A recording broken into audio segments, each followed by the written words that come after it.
안녕하세요. 알려준다 카이의 카이입니다. 지난해 2020년 이더리움 2.0의 페이스 제로가 시작되었습니다. POW에서 POS로 점진적으로 교체될 것이며 샤딩, 이와씀을 거쳐 완벽한 이더리움 2.0으로 거듭날 예정입니다. 하지만 단시간에 이루어지기는 쉽지 않을 것으로 보입니다.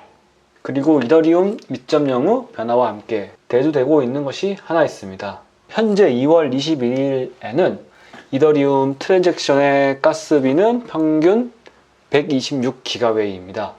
아래와 같이 7일간의 가스 프라이스를 보면 평균 127에서 최대 179기가웨이까지 증가했습니다. 그리고 최대 가스 프라이스 역시 450기가웨이로 매우 들쑥날쑥하고 있습니다. 2015년부터의 그래프를 보면 이더리움의 트랜잭션은 점진적으로 증가하고 있는 것으로 보이고 있습니다. ICO 붐이 일기도 하였고 이더리움의 대중화, 그리고 현재는 디파이로 인하여 트랜잭션이 많이 증가하게 되었습니다. 또한 자신의 트랜잭션을 블록에 올리기 위해 많은 사람들은 다음과 같이 많은 가스비를 태우기도 했습니다. 약 1년간의 그래프를 보더라도 평균 가스비 또한 매우 들쭉날쭉하고 있습니다.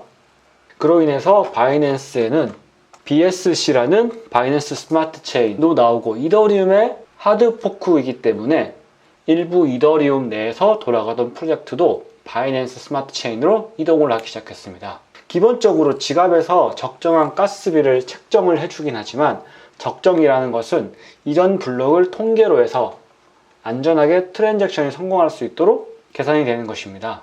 지난 한 달만 하더라도 가스의 가격은 매우 들쑥날쑥하고 있습니다. 과연 이러한 상황이 맞는 걸까요? 그렇다면 이것을 해결할 수는 없는 걸까요?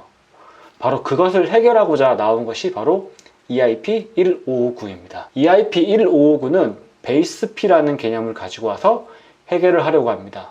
베이스피는 말 그대로 트랜잭션을 보내기 위한 기본 가격입니다. 현재 메타마스크를 기준으로 하면 속도를 빠르게 하기 위해선 빠름, 급하지 않다면 느림으로 선택을 하게 됩니다.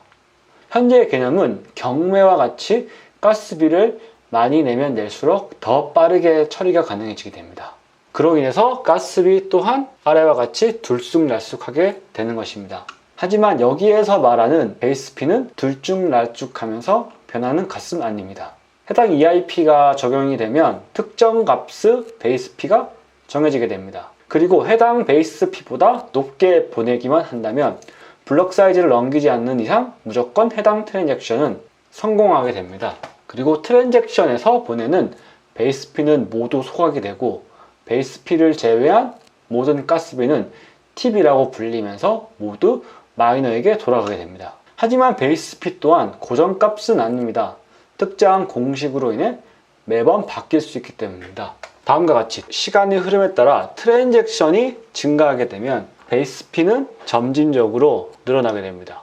그리고 트랜잭션이 감소하게 되면 베이스피 또한 점진적으로 감소를 하게 됩니다. 최종적으로 언제나 적정 수준의 트랜잭션이 담기게 되어 안정적인 가스피와 함께 블록이 생성될 수 있게 됩니다. 베이스피를 크게 바뀌지 않게 만드는 것이 EIP1559의 하나의 목표이기도 합니다. 이렇게 되면 아무리 많은 가스비 경쟁이 있더라도 빨리 보내고 싶으면 전송할 때 가스비 자체를 높일 수 있겠지만 베이스피를 제외한 나머지는 모두 마이너에게 돌아가기 때문에 해당 블록에 담기게 되겠지만 후 블록에는 크게 영향을 끼치지 않으면서 적정 가격에 보낼 수 있게 됩니다. 하지만 EIP1559가 적용이 된다면 다음과 같이 베이스피는 점진적으로 높아지게 되겠지만 예상 가능한 가스비가 계산이 가능하게 됩니다. 하지만 EIP1559의 도입에 대한 우려도 있습니다. EIP1559가 시작이 된다면 이전보다 마이너는 더 적은 팁을 받게 될 가능성이 있습니다. 그렇게 된다면 현재보다 많은 팁을 받았던 마이너들이 떠나갈 가능성도 있습니다. 그만큼 안정적인 팁을 가능성도 있지만 들쑥날쑥한 사이에 얻어가는 가스비가 더 매력적일 수도 있기 때문입니다. 다음으로 현재의 수수료 모델과 EIP1599는 다르므로 지갑 자체의 변화가 필요합니다. 이더리움의 노드도 업데이트가 된다면 하위 호환을 최대한 두려고 하고 있습니다.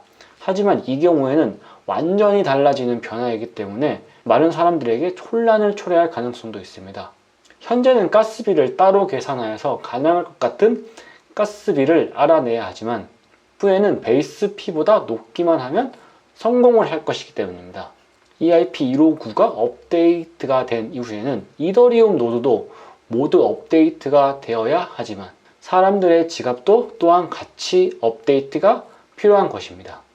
현재 EIP159가 시작할 때의 베이스 피는 정해지지 않았으며 어떻게 책정을 할지도 계속 고민을 하고 있는 중입니다. 그리고 EIP는 4월경에 예정이 되어 있는 베를린 하드포크에서 적용이 될 예정입니다.